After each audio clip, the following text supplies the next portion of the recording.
Et nous voulons poursuivre ce matin notre lecture du prophète Ézéchiel. Et nous arrivons, comme je l'ai déjà dit, dans ces chapitres un peu difficiles où il n'est pas toujours possible d'être très précis dans l'interprétation. La dernière fois, nous nous sommes penchés sur les chapitres 38 et 39 de ce prophète, où nous avons lu ensemble la description de ce grand conflit qui probablement marquera comme un coup de tonnerre dans le ciel, marquera le début de ce grand orage, de cet ouragan qui est appelé la grande tribulation de Jacob. Le règne de l'Antichrist avec les fléaux qui sont écrits dans l'Apocalypse. Et maintenant, au chapitre 40, l'orage est passé et le ciel est serein. Après les années de souffrance, il y a maintenant la bénédiction, il y a la paix. Et nous avons dans ces chapitres 40 jusqu'au chapitre 48 la description du temple, du culte et de la nouvelle terre, ou tout au moins de la nouvelle organisation du pays. Et nous avons donc ces chapitres devant nous ce matin. Et nous lisons le premier verset du chapitre 40. La 25e année de notre captivité, au commencement de l'année, le 10e jour du mois, 14 ans après la ruine de la ville, en ce même jour, la main de l'Éternel fut sur moi et il me transporta dans le pays d'Israël. Comme vous le savez, Ézéchiel est un prophète très précis et il note avec précision la date de chaque vision.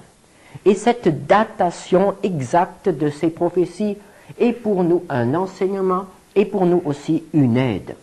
C'est ainsi que nous pouvons bien situer l'époque à laquelle eut lieu cette vision, vers l'an 573 avant Jésus-Christ, c'est-à-dire ici 14 ans après la ruine de Jérusalem et la destruction du temple. À ce moment-là, Ézéchiel a l'âge de 50 ans. Il ne reverra plus jamais le temple. Ce temple qu'il a connu dans son enfance et qu'il aurait tant aimé revoir est détruit maintenant. Il ne reverra plus Jérusalem. Il ne verra plus le temple. Et le temple sera reconstruit que plusieurs années plus tard. Il sera terminé en 515. Donc, presque 60 ans après le moment où Ézéchiel a cette vision. Et vous le savez, Ézéchiel est un sacrificateur, un homme du temple, un homme de la maison de Dieu. Il chérissait ce temple, il voulait y servir le Seigneur. Aussi, quel drame lorsque ce temple a été détruit. Et maintenant, Dieu accorde un privilège extraordinaire à ce serviteur fidèle. Il lui permet, dans une vision, de voir le temple reconstruit à Jérusalem. Il lui permet de visiter le temple, même mieux que s'il était sacrificateur et qu'il demeurait à Jérusalem. Il va le visiter, il va le voir, il va le mesurer, il va avoir une vision très précise d'un temple qu'aucun œil n'avait vu, et jusqu'à ce jour, aucun œil n'a encore vu ce temple-là. Quel privilège pour Ézéchiel. C'est une récompense, en quelque sorte, pour ce serviteur fidèle. Mais l'époque à laquelle cette vision a eu lieu est aussi une époque importante dans l'histoire du peuple captif. Et Israël est arrivé à la moitié du temps de sa captivité. C'est 34 ans plus tard que Cyrus promulguera l'édit qui permet aux Juifs de retourner à Jérusalem et de reconstruire leur temple. Et comme vous le savez, la captivité à Babylone devait durer 70 ans. Donc 34 ans se situent à peu près à la moitié de ce temps de captivité. C'est en quelque sorte comme lorsqu'on arrive au milieu d'un long tunnel. Pendant un certain temps, on a eu la lumière derrière soi, et puis, tout à coup, on commence à voir la lumière, la lueur de l'autre côté. On est arrivé au milieu du tunnel. On est encore dans les ténèbres, mais on voit la sortie. Et cette vision que Dieu accorde à Ézéchiel est donnée au peuple, évidemment, puisqu'il va l'écrire, il va la transmettre, et cette vision va permettre à Israël de réaliser que Dieu ne l'abandonne pas. Dieu a encore un projet pour lui, Dieu va intervenir. Mais il va falloir attendre 34 ans. Que nous dit cette vision? Au verset 2. « Il m'y transporta dans des visions divines et me déposa sur une montagne très élevée où se trouvait au midi comme une ville construite. » Alors ce qui nous frappe ici est la mention d'une montagne très élevée. Nous savons que Jérusalem est bâtie au centre d'un massif montagneux, entre la mer Morte et la mer Méditerranée. Et Jérusalem se trouve à une altitude de 800 mètres au-dessus du niveau de la mer. Mais lorsqu'on s'approche de Jérusalem, lorsqu'on se trouve à Jérusalem, on n'a vraiment pas l'impression d'être sur une montagne très élevée. De toute façon, 800 mètres, ce n'est pas très haut. Mais des collines entourent Jérusalem, le mont des Oliviers en face et d'autres encore, ce qui fait que Jérusalem ne paraît pas être au sommet d'une très haute montagne. Jérusalem est là, devant nous, à portée du regard, mais un petit peu surélevé, mais pas avec cette impression de montagne très élevée. Or, Ézéchiel voit ici une montagne très élevée. D'autres prophètes emploient la même expression ou bien ont la même vision. Par exemple, Ésaïe 2, verset 2.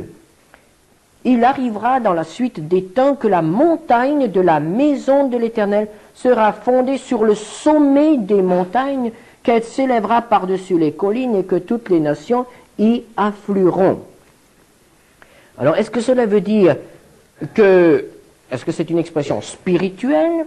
Est-ce que cela parle de la grandeur de Jérusalem, de son élévation spirituelle, morale? Ou bien alors, est-ce physique? Est-ce que réellement Jérusalem sera au sommet d'une très haute montagne? Je ne pense pas qu'il s'agit là d'une très haute montagne comme ce que nous pouvons voir dans les Alpes, mais peut-être qu'il y aura un affaissement du terrain autour de Jérusalem. Et il semble que, comme nous l'annonce le prophète Zacharie, il y aura quand même de profondes modifications dans la configuration du terrain autour de Jérusalem.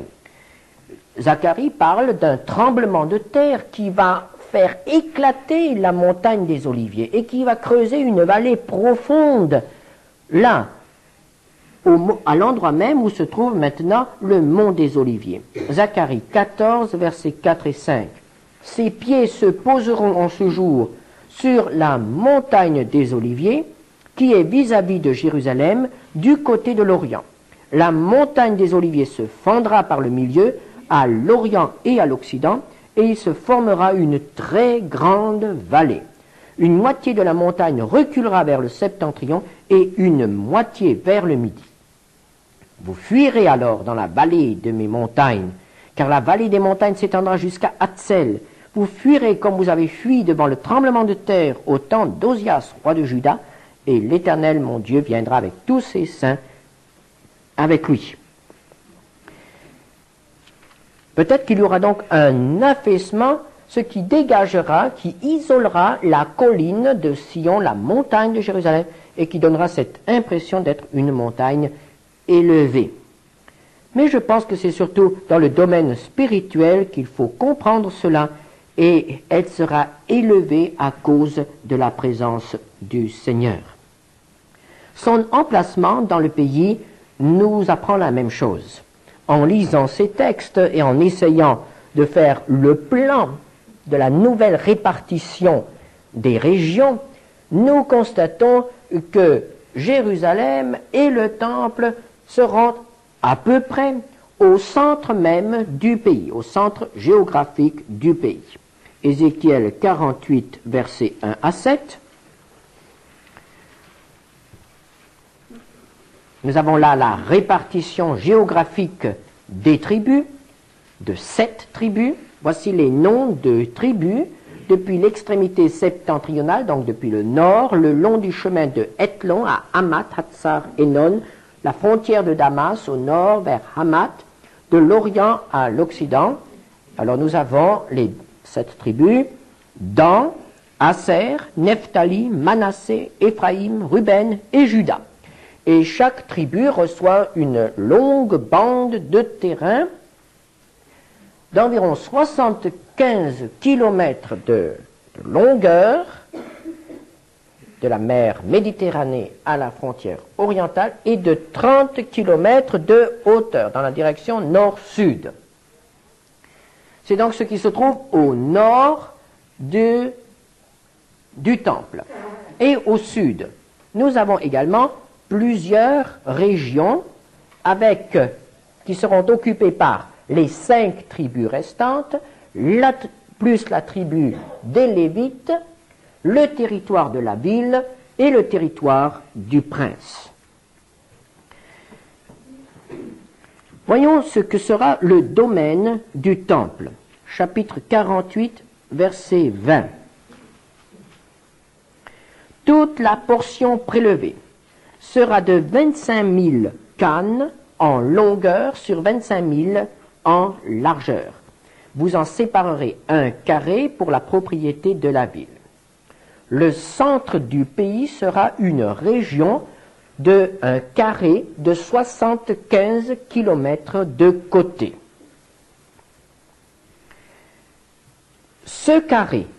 Dans ce carré, se trouvera le territoire de la ville, le territoire des Lévites, celui des sacrificateurs, celui du prince, et au centre, le temple.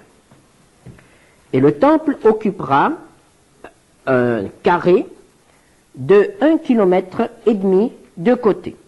Ézéchiel 42, verset 20.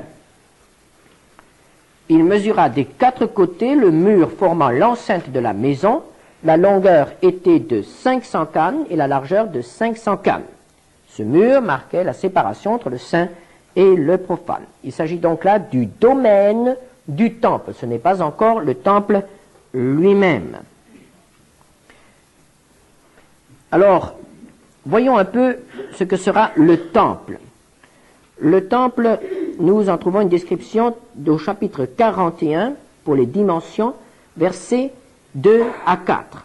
La largeur de la porte était de 10 coudées, il avait 5 coudées d'un côté de la porte et 5 coudées de l'autre. Il mesura la longueur du temple, 40 coudées, la largeur, 20 coudées. Puis il entra dans l'intérieur, il mesura les poteaux de la porte, 2 coudées, la porte, 6 coudées, la largeur de la porte, 7 coudées. Il mesura une longueur de 20 coudées, une largeur de 20 coudées sur le devant du temple, et il me dit, c'est ici le lieu très saint. Alors lorsque nous comparons ces différentes indications avec ce qui nous est donné dans les livres historiques, nous réalisons que le temple décrit ici a les mêmes dimensions que le temple de Salomon, c'est-à-dire 30 mètres de bâtiment, 30 mètres de long et 10 mètres de large. C'est ce que vous pouvez vérifier avec 1 Roi 6, verset 2. Ézéchiel, qui visite le temple, nous parle avec détail des ornementations du temple. Chapitre 41, versets 16 à 21. Il y a des chérubins et des palmes et des boiseries à l'intérieur de la maison. Mais que manque-t-il dans cette description? Il manque toute mention du mobilier intérieur. vous avez à l'esprit le mobilier qui se trouvait dans le tabernacle et dans le temple. Dans le tabernacle et dans le temple, il y avait l'arche de l'alliance, l'autel des parfums, la table des pains de proposition et le chandelier. Dans ce nouveau temple, on ne mentionne aucun mobilier. Il y en aura peut-être, mais il n'est pas mentionné. On ne dit rien sur le mobilier pouvant se trouver éventuellement dans ce temple. Mais il y a une chose qui ne s'y trouvera pas, et cela est certain, car Jérémie nous l'apprend dans Jérémie 3, verset 16. « Lorsque vous aurez multiplié et fructifié dans le pays, en ces jours-là, dit l'Éternel, on ne parlera plus de l'arche de l'alliance de l'Éternel. Elle ne viendra plus à la pensée. On ne se la rappellera plus, on ne s'apercevra plus de son absence, et l'on n'en fera point une autre. » L'arche de l'Alliance a disparu mystérieusement à l'époque de Jérémie. A-t-elle été emportée par les troupes de Nebuchadnezzar? A-t-elle été cachée par les sacrificateurs? A-t-elle été détruite? Nous n'en savons absolument rien. Elle n'est pas mentionnée. Elle n'est pas mentionnée non plus parmi le butin de guerre de Nebuchadnezzar. Qu'est-elle devenue? On n'en sait rien.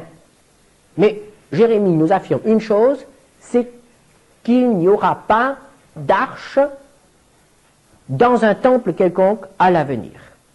Et effectivement, dans le temple de Zorobabel, il n'y a pas eu d'arche, et lorsque le général romain, son épée à la main, est entré dans le lieu interdit, dans le lieu très saint, pensant être en présence de la divinité des Hébreux, il a été stupéfait de trouver une pièce vide et obscure. Il n'y avait rien. Et dans le nouveau temple, il n'y aura rien. Et c'est ce qui nous confirme la parole du Seigneur Jésus. Dieu est esprit, et il faut que ceux qui l'adorent en esprit et en vérité. Aucune représentation, aucun objet servant à personnifier ou à représenter la divinité. Alors que nous savons bien que l'arche ne représentait pas Dieu, mais représentait son trône. Un trône vide aux yeux des hommes. Donc l'arche n'y sera pas. Et probablement qu'il n'y aura pas non plus d'autres objets. Ce que nous remarquons aussi dans la décoration de ce temple, c'est l'absence de l'or et de tout objet précieux. Du bois, des pierres, c'est tout. Le nouveau temple ne sera pas, le temple décrit ici, ne sera pas un temple glorieux. J'ai dit ne sera pas. Parce que, et c'est là que nous devons nous arrêter un instant, il faut bien savoir, mais ce temple, est-ce qu'il l'a été ou est-ce qu'il sera? Ce temple est-il quelque chose de matériel ou est-ce simplement une description spirituelle, une image de quelque chose d'autre? Voyons tout d'abord au chapitre 43 d'Ézéchiel, versets 10 et 12. « Toi, fils de l'homme, montre ce temple, c'est-à-dire le plan, montre ce temple à la maison d'Israël, qu'ils en mesurent le plan et qu'ils rougissent de leurs iniquités. S'ils rougissent de toute leur conduite, fais-leur connaître la forme de cette maison, sa disposition, ses issues, ses entrées, tous ses desseins et toutes ses ordonnances, tous ses desseins et toutes ses lois. Mets-en la description sous leurs yeux, afin qu'ils gardent tous ses desseins et toutes ses ordonnances, et qu'ils s'y conforment dans l'exécution. Telle est la loi de la maison sur le sommet de la montagne, tout l'espace qu'elle doit occuper est très saint. Voilà donc la loi de la maison. » Il s'agit donc d'un plan destiné à être réalisé, et cela sous certaines conditions. Tu leur montreras. Et ils doivent s'y conformer dans l'exécution. À la fin du verset 11. Nous devons constater que ce plan n'a jamais été réalisé. Le temple construit par Zorobabel, quelques années plus tard, était un temple qui ne ressemblait pas à ce qui est écrit ici. Hérode, plus tard, a transformé le temple de Zorobabel, l'a embelli, mais encore, la description ne correspond pas à ce qui est écrit ici. Et depuis lors, le temple a été détruit, le temple d'Hérode a été détruit, et depuis lors, il n'y a plus eu à Jérusalem un temple à l'Éternel, dans ces conditions-là. Jamais encore les conditions décrites dans ces chapitres n'ont existé. Mais alors, sera-t-il construit?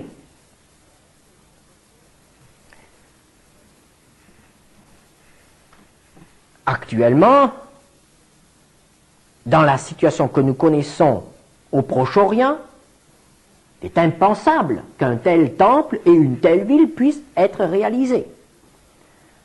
La place où doit être construit le temple de l'Éternel, il n'y en a pas d'autre, est occupée actuellement par une mosquée. Il ne peut pas y avoir une mosquée et le temple. Ce n'est absolument pas possible. Donc cette mosquée occupe l'unique place sur laquelle un temple peut être construit. Est-ce que ce temple sera construit? Je pense que oui, puisque Dieu a établi les plans. Dieu n'est pas un homme qui fait des plans et qui ne les réalise pas. Donc Dieu a fait un plan et je pense qu'il le réalisera. Je crois qu'il réalisera. Mais quand? Eh bien, tout d'après ces textes nous fait penser que ce ne sera pas pour demain, mais que ce sera probablement pendant cette période où Israël retrouvera ou découvrira enfin la théocratie véritable sous le règne du Seigneur Jésus. Donc, pendant le règne du Seigneur sur la terre. Ce temple sera construit un jour et servira à la gloire du Seigneur. Mais pourquoi Dieu en a-t-il parlé dans le livre d'Ézéchiel? Pourquoi en a-t-il parlé à un peuple qui était justement privé de son temple et qui était en captivité sans aucun espoir immédiat de retourner là-bas? Chapitre 43 nous donne une indication, versets 10 et à 11. Au verset 11, il est dit « S'ils rougissent de toute leur conduite ». Et au verset 10, « Qu'ils en mesurent le plan et qu'ils rougissent de leurs iniquités ». En quelque sorte, lorsque Israël, lorsque les Hébreux se penchaient sur ce plan, ils devaient avoir honte. Honte de leur péché. Honte de leur rébellion envers Dieu. Mais pourquoi cela? Comment un plan, le plan d'une maison, peut-elle faire honte? Peut-elle rappeler le péché, la révolte du peuple? Comment peut-il avoir honte en considérant ce plan? Mais c'est la bonté de Dieu qui se manifeste par ce plan. Et c'est la bonté de Dieu qui doit pousser à la repentance. Ce peuple qui, pendant tant de siècles, n'a pas voulu servir le Seigneur selon les lois qu'il lui avait données. Et nous voyons là que Dieu donne à ce peuple rebelle une nouvelle preuve de sa patience, de sa compassion, de sa bonté. Il n'abandonne pas ses plans. Il tient ses promesses. Et Israël, en lisant ces textes, doit rougir, doit avoir honte de son péché. En réalité, c'est un élément de la conversion d'Israël. Et c'est pour cette raison que je disais que la situation décrite dans ce livre n'existe pas encore. Aujourd'hui, Israël n'a pas honte. Israël ne rougit pas de ses péchés en présence de Dieu. Israël n'est donc pas encore mûr pour la construction de ce temple. Mais c'est aussi pour donner l'espérance à son peuple. Dieu ne veut jamais le désespoir dans la vie d'un homme. Au plus profond de l'épreuve, ou même lorsque nous sommes tombés, lorsque nous sommes loin du Seigneur, nous n'avons jamais à désespérer. Nous n'avons pas à perdre l'espoir. La désespérance tue, et Dieu ne veut pas notre mort. Dieu veut nous rendre l'espoir. Et c'est ainsi qu'il donne à ce peuple rebelle une raison d'espérer. Il va espérer. Si Dieu donne ce plan, c'est qu'il veut que le temple soit construit un jour. Et si Dieu fait construire un temple à Jérusalem, c'est qu'il veut refaire de Jérusalem sa ville bien-aimée. C'est qu'il veut y revenir. Et nous avons là une promesse qui permet à Israël d'espérer. Et ce temple est donné par Dieu. Et nous constatons que se vérifie là une autre loi chaque fois qu'il s'agit de construire un lieu où Dieu rencontre son peuple. C'est Dieu lui-même qui en est l'architecte. Le tabernacle a été révélé à Moïse. Moïse a tout fait d'après le modèle. Le temple de Salomon a été révélé à David. David a eu la vision du temple. Il a eu la révélation des plans du temple. De même pour l'Église, le temple spirituel, Dieu en a donné la vision à ses apôtres et il est l'architecte de l'Église. Et pour le nouveau temple à Jérusalem, Dieu est aussi l'architecte. Chaque fois qu'il s'agit de construire un temple, c'est Dieu qui est l'architecte. Maintenant, une dernière question. À quoi va bien servir ce temple? Et ce n'est pas la question la plus facile à répondre. Ézéchiel 40, verset 5. Voici un mur extérieur entourait la maison de tous côtés. Alors ici, le temple est appelé maison. Le temple ne doit pas rester vide, il doit être la demeure de quelqu'un, il sera la demeure de Dieu. C'est la maison de Dieu. Dieu veut y demeurer spirituellement. Et au chapitre 43, verset 7, il me dit, « Fils de l'homme, c'est ici le lieu de mon trône, le lieu où je poserai la plante de mes pieds, j'y habiterai éternellement au milieu des enfants d'Israël. » 43, verset 9, à la fin du verset, « J'habiterai éternellement au milieu d'eux. » Le temple sera donc de nouveau le témoignage de la présence de Dieu, la salle de trône sur terre du Dieu de l'univers. Le temple est donc le témoignage de la présence de Dieu. Mais ce qui apparaît dans ce texte, dans ces chapitres, et cela beaucoup plus que dans d'autres descriptions par exemple du temple de Salomon, ce qui apparaît dans ce texte est la sainteté de Dieu. Chapitre 43, versets 7 à 9, nous voulons les mêmes textes. Et il est dit, à partir de la moitié du verset 7, « La maison d'Israël et ses rois ne souilleront plus mon saint nom par leur prostitution et par les cadavres de leurs rois sur leur haut lieu. Ils mettaient leur seuil près de mon seuil, leurs poteaux près de mes poteaux. Il n'y avait qu'un mur entre moi et eux. Ils ont ainsi souillé mon saint nom par les abominations qu'ils ont commises. C'est pourquoi je les ai consumés dans ma colère. » Dans la Jérusalem, avant l'exil, le palais du roi touchait le temple. Et il y avait une porte permettant la communication. Le roi pouvait aller directement dans la maison de l'Éternel. Et que de choses se sont passées dans les palais, dans ce palais des rois à Jérusalem. Et Dieu a dit, ils ont souillé ma maison. Cela n'aura plus lieu. Il y aura une séparation. Et cette séparation sera vraiment dans l'espace, elle sera importante. 42, verset 20, à la fin, ce mur marquait la séparation entre le saint et le profane.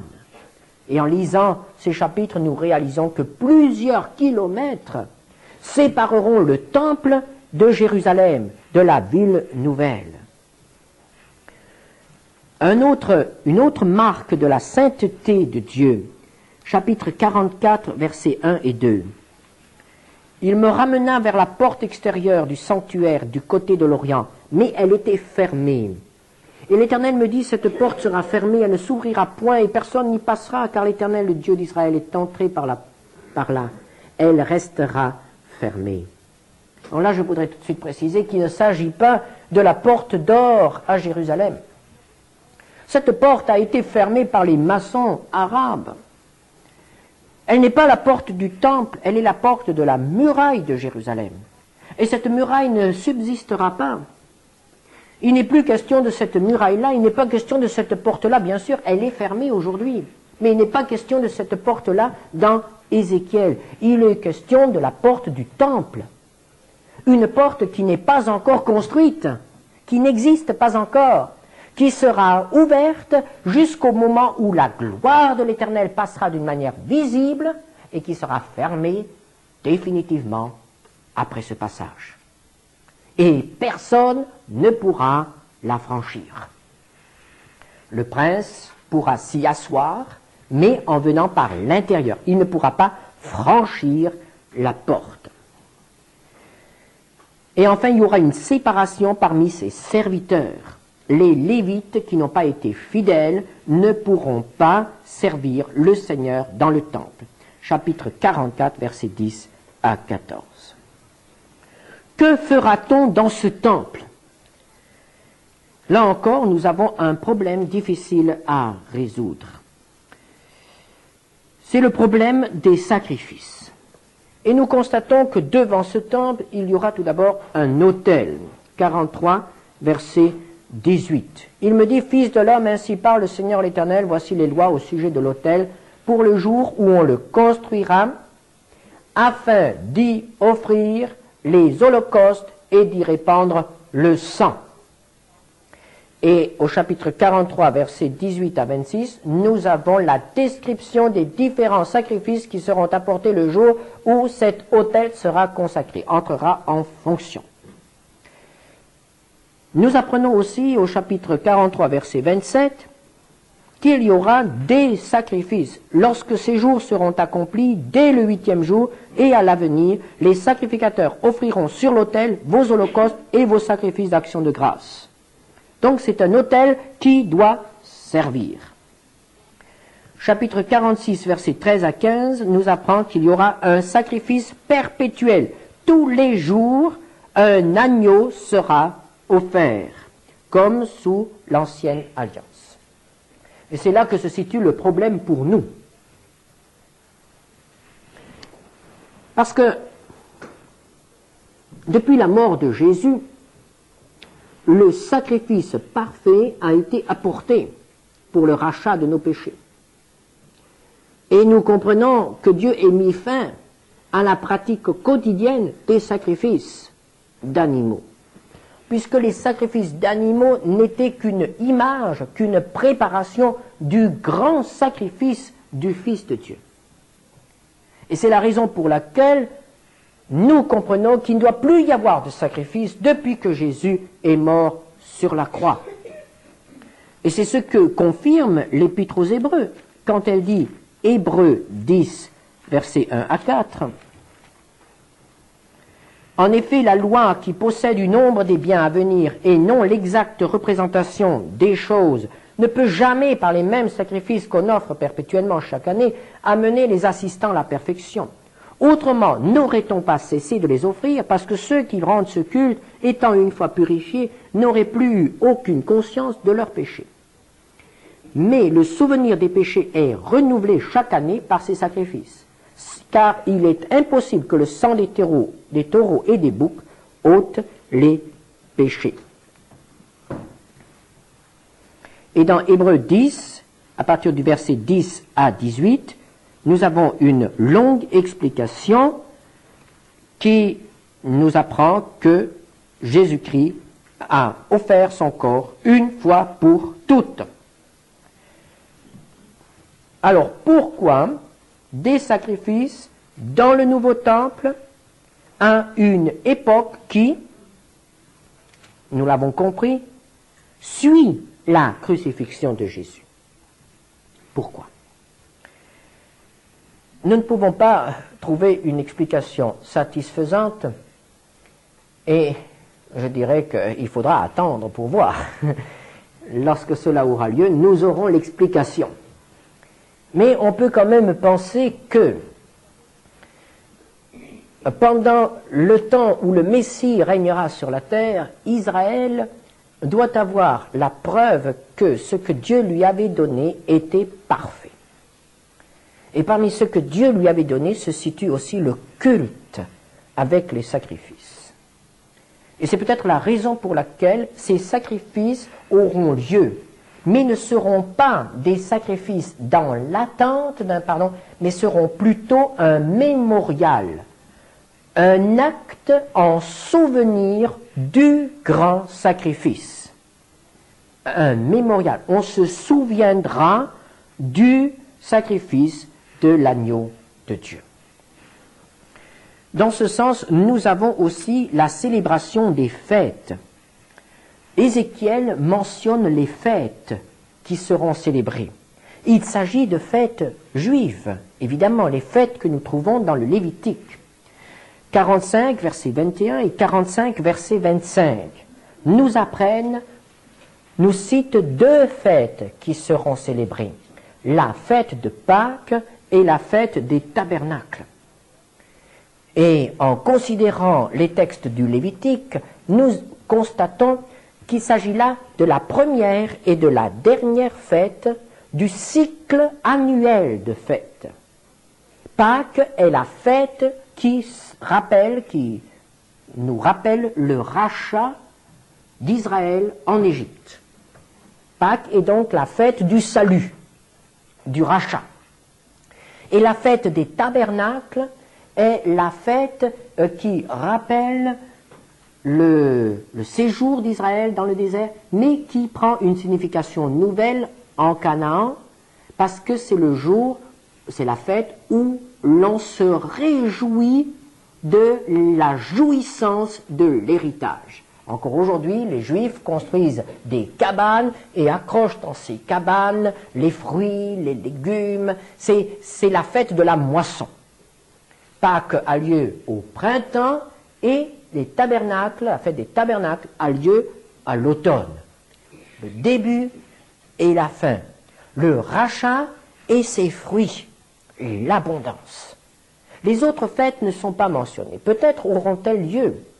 Mais il est caractéristique de voir que ce sont la première et la dernière fête qui seront mentionnées. Et Zacharie confirme que les nations auront aussi une fête à célébrer, et il est caractéristique qu'il ne s'agit pas de la fête de Pâques, mais de la fête des tabernacles, 14, verset 16. Tous ceux qui resteront de toutes les nations venues contre Jérusalem monteront chaque année pour se prosterner devant le roi, l'Éternel des armées, et pour célébrer la fête des tabernacles. Et s'il y a des familles qui ne montent pas pour cet acte de reconnaissance, la pluie ne tombera pas sur leur pays. Celui qui ne sait pas être reconnaissant des biens que Dieu lui donne sera privé de ses biens l'année d'après. Voici donc le message de ces quelques chapitres peut-être un peu ardus à lire, mais que je vous conseille quand même de relire maintenant, puisque on y a, en quelque sorte, nous y avons frayé un chemin. Et ces chapitres prouvent une fois de plus que même les textes les plus difficiles de la Bible contiennent un message pour nous. Que retirons-nous de ce plan du nouveau temple? Un message d'espérance. Dieu tient ses promesses. C'est vrai pour Israël, c'est vrai pour moi, c'est vrai pour chacun d'entre nous. Dieu tient ses promesses. Il réalise ses plans. Il achève son œuvre. Quelle joie de pouvoir nous confier en un tel Dieu. Amen. C'est en effet, Seigneur, une joie, une source de réconfort de pouvoir nous confier en toi. Tu as commencé, tu achèveras. Rends-nous dociles, Seigneur, afin que tu puisses achever avec notre collaboration.